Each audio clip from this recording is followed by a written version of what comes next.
ketika sains berpadu dengan spiritual, mekanisme doa, dan gelombang otak. Di tahun 70 sampai 80-an, manusia hanya mengenal 4 jenis gelombang otak. Dan kadang sampai hari ini pun kita hanya diajari 4 jenis gelombang otak manusia. Yang pertama adalah gelombang otak delta. Gelombang otak delta berada pada frekuensi 0,5 sampai 3 Hz. Ini adalah kondisi deep sleep, tanpa mimpi. Yang kedua adalah gelombang otak theta. Di channel ini kami sudah banyak membahas mengenai gelombang otak theta. Gelombang otak theta beroperasi pada frekuensi 3 sampai 8 Hz. Ini adalah kondisi baru bangun atau akan tidur. Ya, antara bangun atau akan tidur. Dan kondisi theta juga bisa diakses pada saat kita sedang melakukan meditasi ringan. Nah, gelombang theta ini sering dikaitkan dengan kondisi penyembuhan alias deep state healing. Ya, jadi kalau teman-teman sedang melakukan deep state healing, self healing, biasanya dilakukan dengan mengambil kondisi gelombang otak theta. Selanjutnya kita mengenal gelombang otak alfa. Gelombang otak alfa berada pada frekuensi 8 sampai 12 Hz. Ini adalah kondisi rileks yang amat dalam. Biasanya ini terjadi pada saat kita awal-awal permulaan sedang melakukan meditasi, ya. Nah, gelombang otak yang terakhir itu adalah gelombang otak beta. Gelombang otak beta ini berada pada frekuensi 12 sampai 36 Hz. Dan ini adalah di mana kita dalam kondisi terjaga sehari-hari. Artinya pada saat kita beraktivitas, bekerja, sekolah, berkonsentrasi, dan lain sebagainya, itu adalah jenis gelombang otak beta. Nah, sains terus berkembang, ya. Di tahun 80-an akhir, para peneliti Amerika Serikat pergi ke Tibet.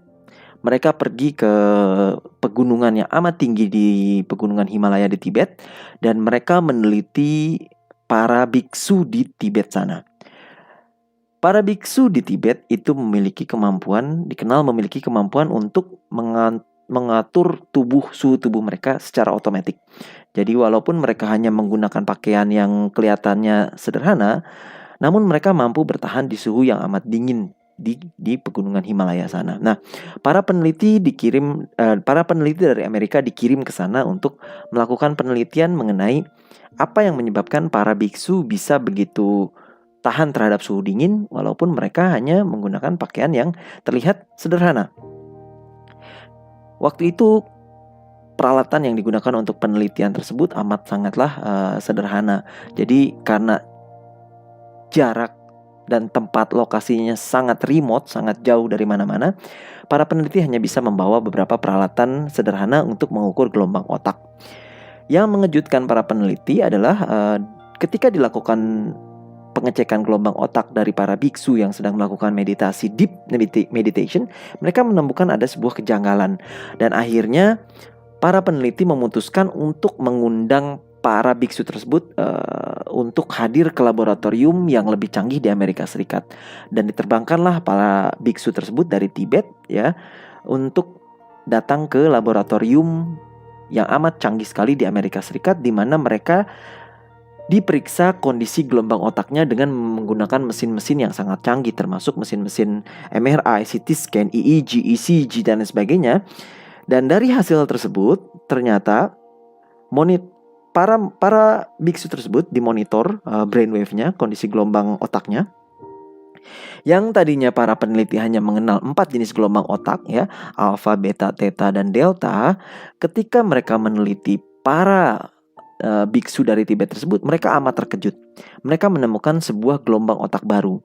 Gelombang otak ini dimulai dari frekuensi yang jauh lebih tinggi dari gelombang beta, ya. Mereka menyebut gelombang otak ini sebagai gelombang otak gamma, ya.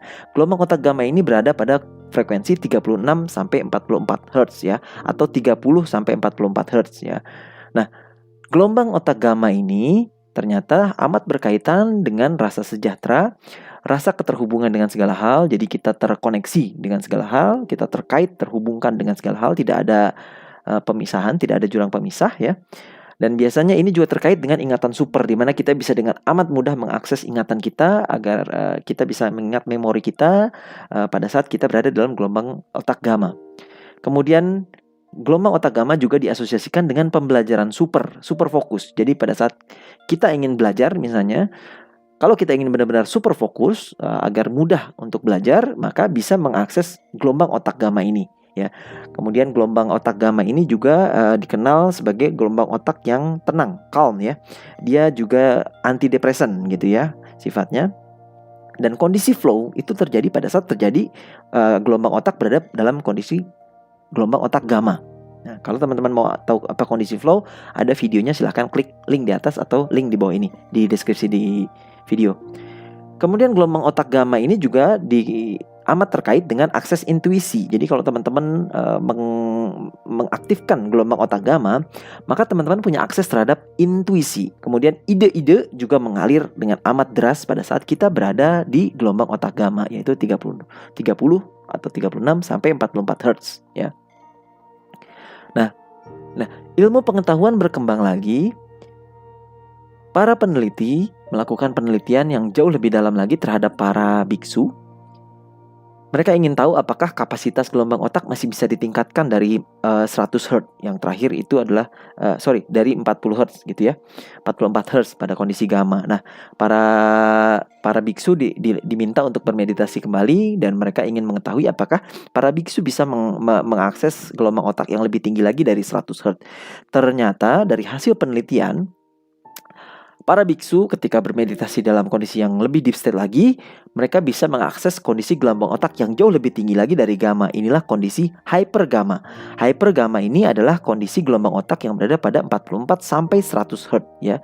Ini adalah bentuk wawasan dan intuisi terdalam. Jadi kalau seseorang ingin mengakses intuisi yang paling dalam sekali ya, yang jauh lebih tinggi daripada kondisi gamma, maka dia harus berada dalam kondisi hypergamma, yaitu 44 sampai 100 Hz ya. Nah, para peneliti masih penasaran karena pada saat mereka berada di Tibet, mereka melihat para biksu itu bisa mengakses kondisi di mana para biksu bisa meregulat, bisa mengatur suhu tubuh mereka. Jadi walaupun para biksu hanya menggunakan pakaian yang terlihat hanya sederhana gitu ya, nggak pakai pakaian yang tebal-tebal, tapi pada saat mereka keluar dari kuil, kemudian mereka diminta untuk bermeditasi secara mendalam, mereka bisa memperlihatkan bahwa mereka mampu mengatur suhu tubuh mereka sehingga es di sekeliling mereka bahkan mencair, bahkan mereka bisa menciptakan uap dari suhu tubuh mereka sendiri. Jadi mereka menciptakan gelombang panas di sekeliling tubuh mereka sehingga mereka mampu mengatur suhu tubuh mereka. Kalau teman-teman melihat Wim Hof, nah Wim Hof itu contoh meditasi, contoh praktisi di mana dia bisa mengatur suhu tubuh mereka sendiri, suhu tubuh seseorang, sehingga walaupun dia berada dalam kondisi sub-zero di bawah 0 derajat, dia masih tetap bisa bertahan tidak kedinginan ya. Nah, para peneliti penasaran apa yang menyebabkan itu semua bisa terjadi pada sang biksu tersebut. Nah, para biksu Tibet tersebut kemudian diminta untuk melakukan meditasi tersebut, kondisi deep state, untuk dilihat gelombang otaknya. Ternyata mereka menemukan sesuatu yang luar biasa sekali. Ternyata para biksu tersebut bisa mengakses gelombang otak yang jauh lebih tinggi lagi, yaitu 100 sampai 200 Hz frekuensinya. Dan ini yang disebut dengan gelombang otak lambda ya. Gelombang otak lambda inilah yang menyebabkan seorang manusia mampu mengatur suhu tubuh mereka ya. Jadi ini yang amat tinggi, 100 sampai 200 Hz, dan ini kondisi tersebut terjadi akibat belahan otak kiri dan kanan ya, brain hemisphere-nya itu, belahan otak kiri kanannya itu sinkron antara kanan dan kiri. Jadi dia harmoni ya kondisi otaknya, dan ini berada dalam kondisi lambda gitu ya.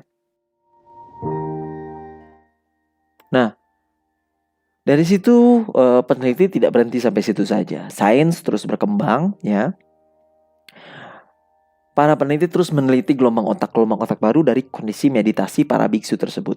Nah, di satu titik para peneliti melakukan penelitian terhadap kondisi very very deep state meditation, di mana seorang biksu itu terlihat tidak memiliki tanda-tanda kehidupan ya. Jadi Para peneliti terheran-heran kebingungan pada saat seorang biksu mampu menciptakan mengakses gelombang otak yang jauh lebih membingungkan lagi, yaitu berada pada kondisi 0 sampai 0,5 Hz. Ini yang disebut dengan gelombang otak epsilon. Di kondisi gelombang otak ini tidak ada yang dipancarkan dari otak. Ini kayak orang mati suri ya. Jadi para biksu sangat sadar, tapi para biksu ini sangat sadar dalam keadaan ini. Tapi para biksu tidak menunjukkan denyut nadi, tidak ada detak jantung atau nafas, ya. Jadi benar-benar kayak orang mati suri. Nah, ini yang disebut dengan gelombang otak epsilon, antara 0 sampai 0,5 Hz frekuensinya, ya. Dan dari penelitian tersebut, saya yakin gelombang otak manusia masih akan terus berkembang penelitiannya, hanya kita belum menemukan saja cara untuk mengaksesnya. Mungkin di masa depan kita bisa mengakses sesuatu yang lebih tinggi lagi dari 200 Hz, atau apapun itu yang akan ditemukan oleh para saintis di kemudian hari, ya. Nah, kenapa saya memaparkan materi mengenai brainwave ini, mengenai gelombang otak ini di video ini? Karena dari hasil penelitian, ternyata kemampuan kita untuk berinteraksi dengan medan energi kuantum itu sangat ditentukan oleh keadaan otak dan jantung kita. Nah, kalau teman-teman ingin memahami mengenai kuantum, fisika kuantum, teman-teman bisa mengakses playlist fisika kuantum yang ada di link di atas atau di deskripsi di video di bawah. Nah, ketika kita memahami bahwa kita berada di tataran kuantum, gitu ya, bukan hanya di tataran fisika atau materi, ya, bukan hanya berada di tataran dunia fisik materi yang kita lihat dengan mata atau panca indera, maka kita akan menyadari bahwa kita itu tidak berada di medan kuantum, tapi kita adalah medan kuantum itu sendiri, ya. Maksudnya apa?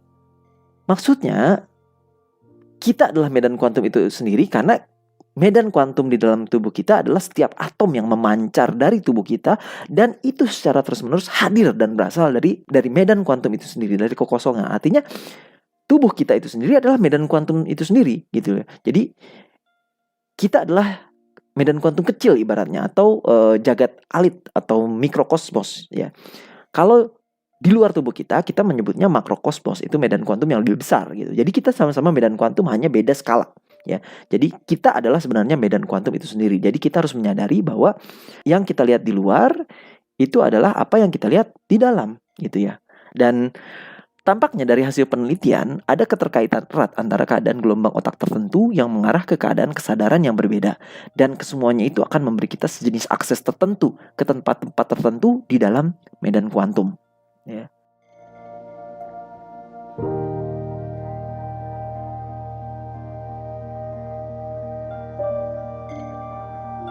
Nah, jika Anda mencapai keadaan gelombang otak tertentu, maka itu akan menyesuaikan ke suatu titik tertentu di medan kuantum, ya. Jadi di medan kuantum itu ada level-levelnya gitu ya, dan itu bisa diakses dengan gelombang otak tertentu, ya.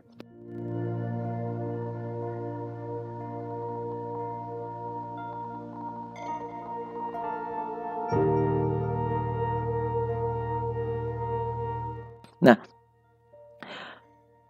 kondisi koheren ketika otak dan jantung berada dalam kondisi yang koheren gitu ya, itu ternyata dari hasil penelitiannya HeartMath Institute di Amerika Serikat. Teman-teman bisa membuka link penelitiannya dari HeartMath Institute di Amerika. Mereka adalah laboratorium penelitian jantung manusia yang paling maju di dunia.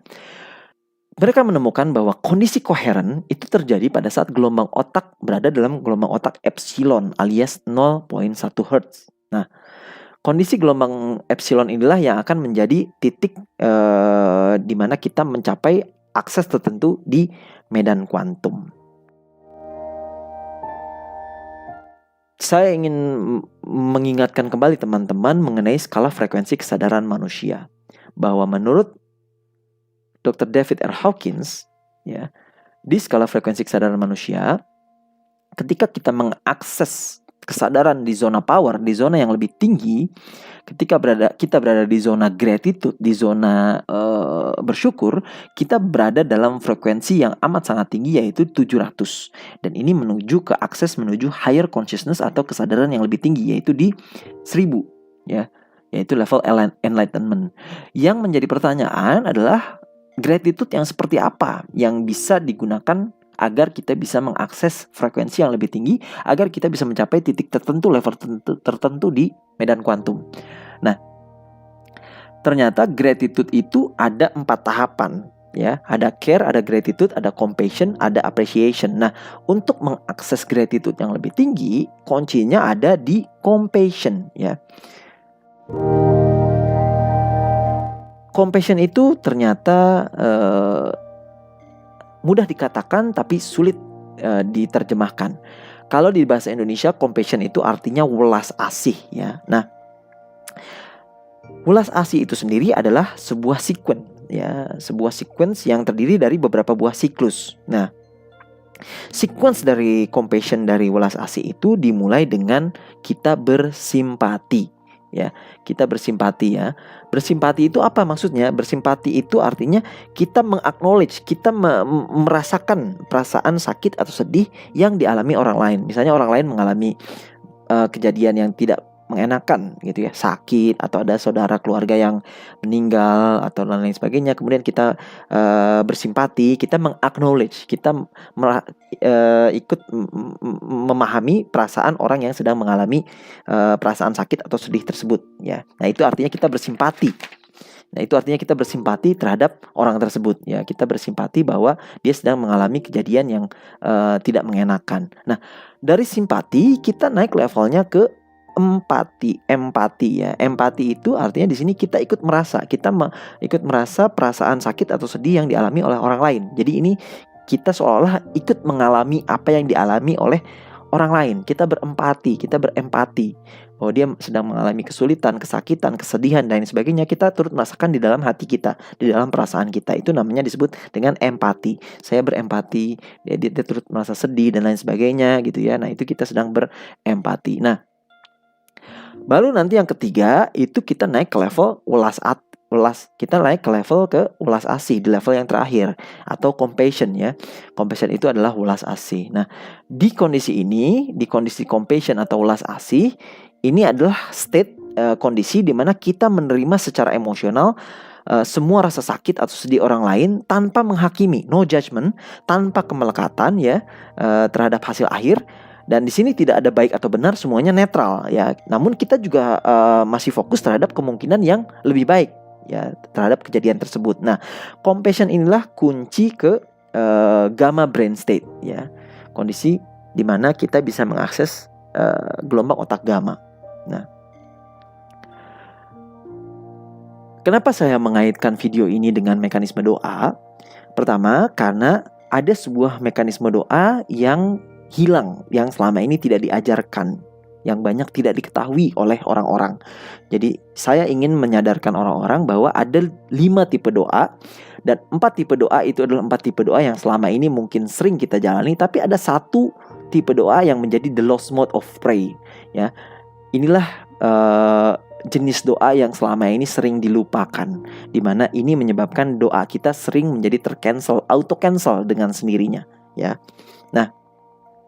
Nah, jenis doa yang pertama itu adalah informal based prayer, ya. Ini doa informal. Ini biasanya terjadi pada saat kita sedang berada dalam kondisi kesulitan, ya. Pada saat kita sedang susah, sedang sulit, kita berdoa dan meminta kepada Tuhan, ya. Kemudian ini biasanya terjadi karena mentalitas korban, ya. Nah, itu jenis doa yang pertama, doa informal. Jenis tipe doa yang kedua itu adalah petition based prayer, ya. Ini berdoa dengan berpetisi kepada Tuhan. Kita mengajukan petisi kepada Tuhan, dan kita mulai menggunakan law of attraction di sini. Kita meminta segala macam yang kita inginkan, bla bla bla. Kita berpetisi kepada Tuhan. Ini adalah level 2, ya, mekanisme doa yang di tipe kedua. Dan saya yakin teman-teman di sini sudah banyak yang memahami hukum tarik menarik, kemudian mulai mengajukan pertanyaan dan mulai mengajukan rancangan hidup, goals, tujuan dan sebagainya. Kemudian kita membuat petisi kepada Tuhan. Nah, jenis doa yang ketiga itu adalah meditative based prayer. Ini adalah jenis doa yang dilakukan pada saat kita dalam kondisi hening, dalam kondisi meditasi, ya. Biasanya ini adalah ketika sedang silent, sendirian, kita berada dalam kondisi mindfulness gitu, ya. kondisi mindful. Ini dimana kita berada dalam kondisi biasanya ikhlas, tidak terikat pada hasil akhir, kita melepaskan hasil akhirnya. Nah, ini tipe doa yang ketiga, yaitu meditative pray. Nah, tipe yang keempat, nah ini yang paling sering dilakukan, itu adalah ritualistic prayer. Ritualistic prayer itu berdoa sesuai ritual keagamaan atau ajaran spiritual masing-masing. Kalau dalam Islam mungkin kita menggunakan tasbih dan lain sebagainya. Orang Kristen membawa salib, orang Hindu membawa dupa dan lain sebagainya. Semua tipe agama memiliki ritual-ritual keagamaannya tertentu. Misalnya mau makan kita diajari untuk berdoa, mau tidur kita diajari untuk berdoa. Itu adalah berdoa yang sesuai dengan ritual yang selama ini dijalankan, ya. Nah, itu adalah 4 tipe doa yang selama ini mungkin kita kenal, yang sering kita lakukan. Tapi ada satu tipe doa terakhir yang sering tidak dilakukan dan ini sering dilupakan, yaitu adalah feeling based prayer, ya. Feeling based prayer itu apa? Feeling based prayer itu adalah doa yang dilakukan dengan sepenuh perasaan. Jadi rasakan apa yang kamu doakan, tidak hanya sekedar diucapkan atau dipikirkan, tapi ini levelnya jauh di dalam hati. Itu adalah merasakan doa kita, gitu ya. Jadi feeling based prayer ini melibatkan perasaan dan emosi dan rasa syukur dan mekanisme letting go atau memasrahkan, gitu ya, ke dalam satu tipe doa. Jadi ini merupakan salah satu kombinasi dari 4 jenis doa tadi yang dikombinasikan sedemikian rupa sehingga dia menyebabkan kita melibatkan perasaan yang amat mendalam, melibatkan emosi yang mendalam, melibatkan rasa syukur, compassion yang amat dalam, welas asih yang amat dalam, dan melibatkan letting go, ya, melepaskan, pasrah dan ikhlas pada saat kita melakukan feeling based prayer. Kemudian perasaan yang dimaksud di feeling based prayer ini adalah kita melibatkan panca indera kita, di mana kita merasakan seolah-olah doa kita tersebut sudah terjawab, ya. Nah, jadi begin with the outcome atau the end. Jadi mulailah segala sesuatu dengan outcome-nya, dengan endingnya. Endingnya kamu seperti apa? Ya, ini juga yang saya ajarkan di metode 1P di One Purpose di buku saya, Design Your Own Life, pada saat kita hendak mencari tujuan hidup. Bayangkan kematian Anda, bayangkan pemakaman Anda dan lain sebagainya, karena the end is the beginning is the end, gitu ya. Nah, itu adalah mode doa yang hilang, the lost mode of prayer. Kalau teman-teman sudah menonton videonya dari Mardi Gumowi, ya, Pak Mardi Gumowi pernah memberikan sebuah artikel mengenai jangan pernah meng-cancel doa. Nah, itulah yang terjadi.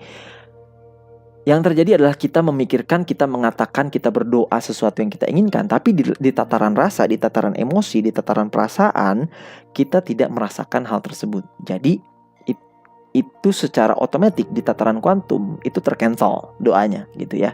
Jadi rasamu sesungguhnya adalah doamu. Inilah yang perlu kita pahami sama-sama, bahwa di level kuantum, bahasa yang dikenal oleh medan kuantum, oleh Tuhan, itu adalah di tataran rasa, bukan di tataran pikiran atau di tataran perkataan. Yes, mungkin di tataran pikiran perasaan mungkin akan sedikit mempengaruhi, tapi komponen utama, fraksi utama dari mekanisme suatu doa itu yang lebih dikenali di tataran kuantum.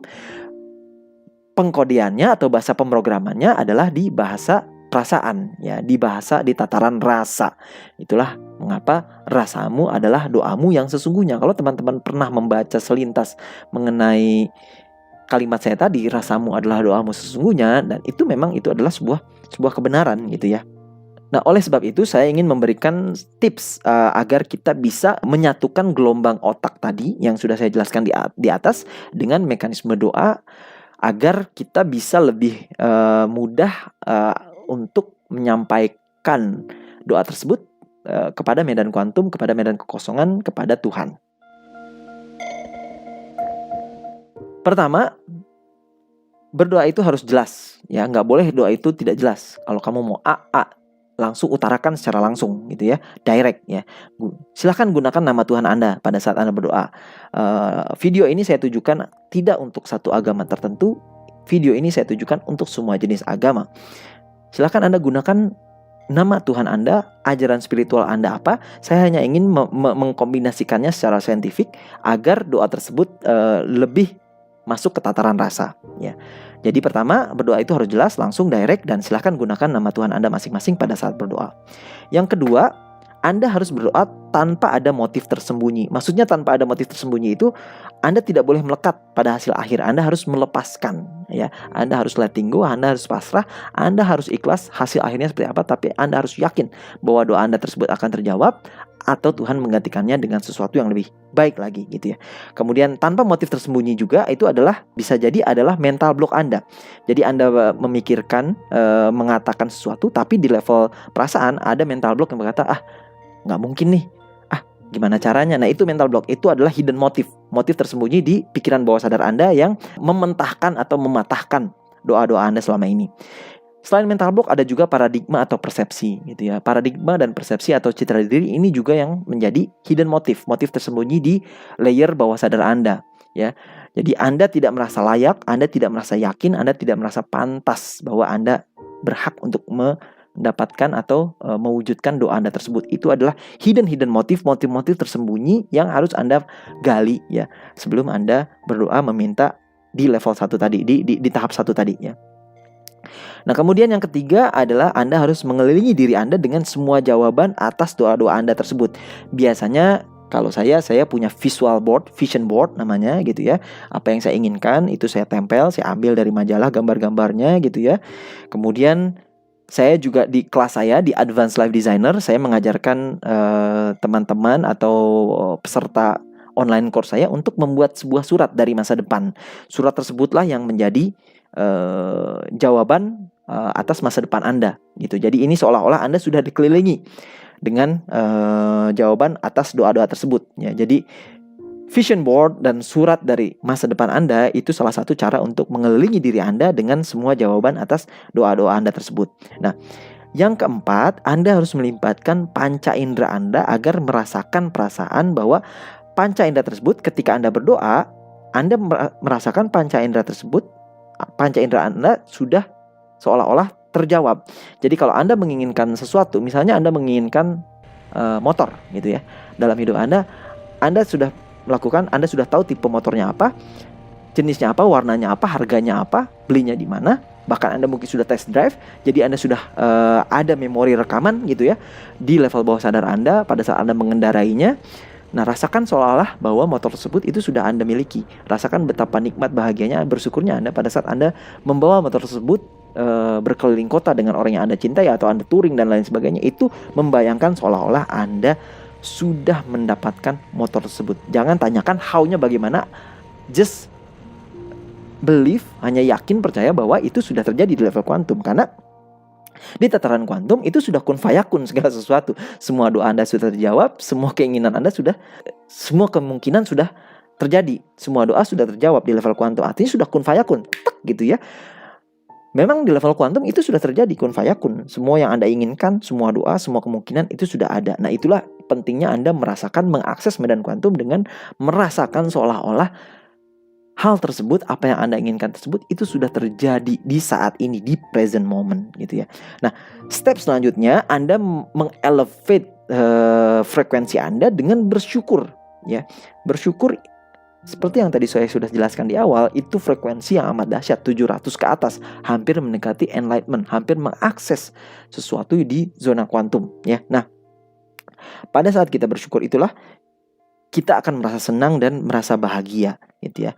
Pada saat kita merasa senang, merasa bahagia, kita juga sedang memancarkan sesuatu ke medan kuantum, sebuah frekuensi yang amat sangat dahsyat sekali, gitu ya. Nah, step terakhir yang orang sering lupa yaitu kita harus memasrahkan, kita harus melepaskan, kita harus yakin, harus jujur, harus percaya bahwa itu semua sudah terjadi di tataran kuantum dan Tuhan sedang mengirimkannya ke tataran materi atau fisik di dunia ini. Karena di dunia ini ada tataran space and time, ada ruang dan waktu, maka untuk terjadinya perubahan partikel atomik yang tidak terlihat menjadi terlihat itu butuh waktu untuk berubah.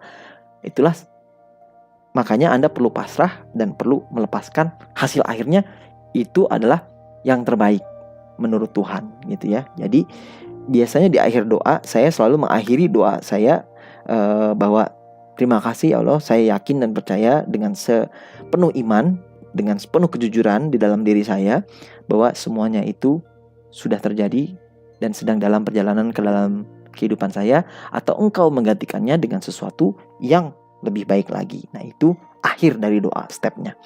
Nah, teman-teman, kurang lebih itu mekanisme doa bisa membuat Anda naik ke level kuantum. Ada satu materi lagi yang ingin saya berikan, yaitu terkait dengan bagaimana mengharmoniskan antara pikiran dan perasaan, ya, mengkoherenkan antara otak dan jantung Anda. Karena kunci untuk mengakses kondisi di mana kondisi koheren, ya, antara otak dan jantung Anda itu berada pada titik 0,1 Hz gitu ya, coherent states, atau pada saat Anda berada dalam kondisi epsilon, ya, maka Anda harus bisa mengakses kondisi coherence tersebut dengan bantuan atau dengan mengakses baik itu secara auditory, misalnya Anda menggunakan menggunakan suara yang Anda dengarkan di frekuensi 0,1 Hz, lalu Anda masuk ke kondisi deep meditation state, relax yang amat mendalam, agar Anda bisa mengakses lower brainwave. Nah, lower brainwave ini bisa diakses pada saat Anda dalam kondisi yang amat rileks, amat tenang. Anda mengatur teknik pernafasan Anda dan fokus, ya, terhadap pernafasan tersebut agar mencapai titik optimum. Nah, compassion tadi itu menjadi kunci. Jadi pada saat Anda berulas asih, ya, ulas asih ini menjadi kunci agar kita bisa mengakses kondisi agar hati kita itu terbuka, menerima tanpa judgment, tanpa attachment, tanpa keterikatan, kemelekatan terhadap hasil akhir, ya. Namun kita tetap fokus terhadap greater outcome, terhadap kemungkinan yang lebih baik, gitu ya. Dan kondisi coherence tersebut di 0,1 Hz tersebut secara mekanisme itu perlu dikombinasikan dengan gelombang otak gamma. Gelombang otak gamma itu di antara 30 sampai 44 Hz. Jadi pada saat kondisi gelombang otak Anda coherence, ya, di 0,1 Hz gitu ya, Anda perlu menambahkan gelombang otak gamma agar semua sistem kuantum di dalam tubuh Anda itu berjalan dan berfungsi secara optimum. Kita sedang menghack medan kuantum dengan mengoptimalkan di kondisi 0,1 Hz sampai ditambah 30 sampai 44 Hz. Ini yang dikatakan oleh Greg Braden di videonya yang berjudul Missing Link. Kalau teman-teman punya akses ke aplikasi bernama Gaia, GAIA, Anda mendownload, kemudian Anda melihat video-video Greg Braden yang berjudul Missing Link, teman-teman bisa mempelajari lebih lanjut mengenai kondisi harmonizing brain and heart ini, mengkoherenkan antara pikiran dan perasaan Anda, bahwa ternyata kondisi koheren Anda bisa diakses pada kondisi 0,1 Hz plus 30 sampai 44 Hz atau kondisi gamma, atau sederhananya 0,1 Hz plus 40 Hz. Kenapa ini bisa menjadi kunci untuk mengakses medan kuantum? Yaitu tadi, karena pada saat Anda koheren pikiran dan perasaan gitu ya, Anda berada dalam kondisi yang memancarkan optimum state, ya. Optimum state, dan optimum state ini menjadi the code to the quantum field, ya. Kode akses untuk mengakses medan kuantum. Sementara kondisi gamma itu adalah ketika Anda berada dalam kondisi compassion. Ketika Anda sedang berulas asih, Anda menerima, mengaccept tanpa judgment, tanpa menghakimi. Anda tidak ada attachment, Anda tidak melekat terhadap hasil akhir. Anda sedang berada dalam kondisi transcend dan kosong, ya. Kondisi gamma inilah yang perlu Anda tambahkan ketika Anda sedang dalam kondisi koheren. Ketika heart and brain Anda koheren, kemudian Anda bisa mengoptimumkannya, menambahkan kondisi gamma brain state, ya, di 30 sampai 44 Hz, maka kondisi frekuensi Anda itu berada sangat amat optimal sekali. Semua sistem kuantum di dalam tubuh Anda, medan kuantum di dalam tubuh Anda itu bekerja secara optimum. Ini menjadi kunci untuk mengakses level kuantum. Ya, itu menurut apa yang diutarakan oleh Greg Braden. Dan kalau teman-teman ingin mengetahui hasil penelitian secara ilmiahnya, jurnal-jurnal ilmiahnya, saya sudah memberikan beberapa link di deskripsi video. Silahkan teman-teman pelajari lebih lanjut mengenai kondisi optimum, kondisi coherence, di mana itu bisa menjadi sesuatu yang menjadi kunci ketika Anda ingin berkomunikasi melalui medan kuantum.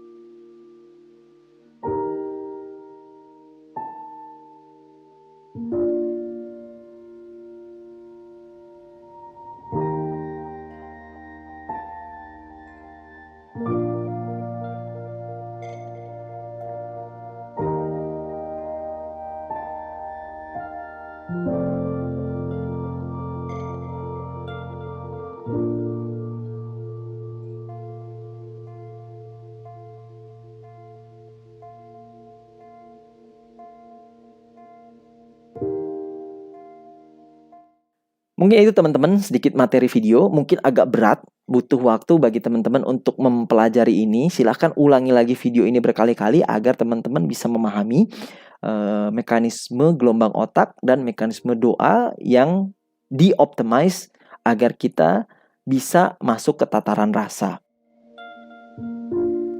Kondisi koheren tadi yang saya jelaskan 0,1 plus 40 Hz itu adalah salah satu cara untuk menghack medan kuantum. Kalau teman-teman ingin melakukannya silahkan cari di sana.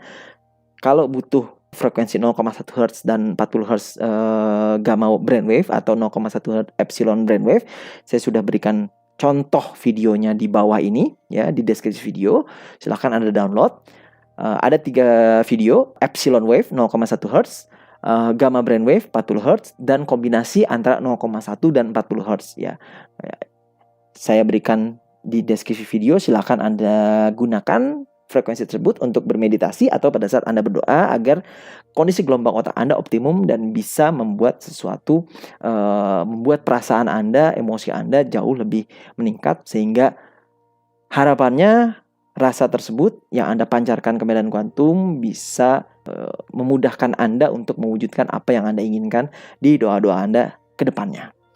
Oke, demikian yang saya bisa sampaikan dalam video kali ini. Mudah-mudahan bermanfaat.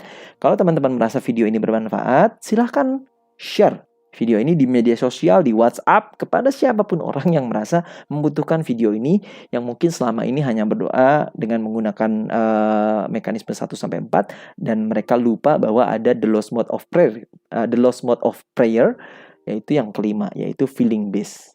Rasamu adalah doamu yang sesungguhnya. Jangan lupa like, nyalakan tanda lonceng dan bel agar Anda tidak ketinggalan video-video terbaru dari channel kami. Jangan lupa berikan komentar Anda di kolom komentar di bawah ini. Kita bisa berdiskusi. Oh ya, saya ingin juga mengajak teman-teman bergabung dengan tribe saya sebagai seorang life designer, sebagai seorang perancang kehidupan. Silakan download aplikasi Tribelio, kemudian bergabung dengan tribe kami di tribe bernama Design Your Own Life. Di situ saya sering memberikan banyak materi yang tidak saya share di sosial media atau di YouTube. Kemudian ada banyak sekali e-book, ada banyak sekali hal yang bisa teman-teman dapatkan secara gratis di dalam tribe kami di Tribelio. Kalau teman-teman mau chat, mau menghubungi saya secara langsung, di Tribelio ada fitur chatnya, sehingga teman-teman bisa langsung menchat, berkomunikasi dan ngobrol dengan saya secara langsung melalui aplikasi Tribelio. Saya tunggu kehadiran teman-teman di aplikasi Tribelio. Kita bisa berbincang, kita bisa bertemu dengan sesama live designer di sana, berkumpul dengan teman-teman yang satu frekuensi. Terima kasih. Akhir kata saya ucapkan wabillahi taufiq wal hidayah. Wassalamualaikum warahmatullahi wabarakatuh. Bye bye.